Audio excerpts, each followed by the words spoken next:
Bugün göstermemiz koşuyor bir köyünəzəyə oldu. Böyle 4,5 eşik, italara 3-2 eşik kurup verdik. Kulapları 4 kulaptan oldu.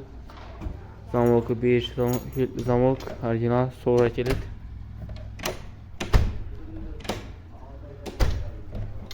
Arkalarında bor bilen işlep verdik bulan.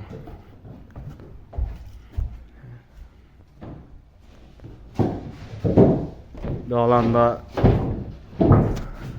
4,5 eşik. Bağında harita getirip ötüp verdik. 3-2 eşik. Bulan hem da bol oldu. Dabur bilen duruş yine. Yani öneri yönetkenle gelen dumasadı. Öyle iş sıfatı. Stek bölünmedi işte. Ama İçeri sıfatı cevap.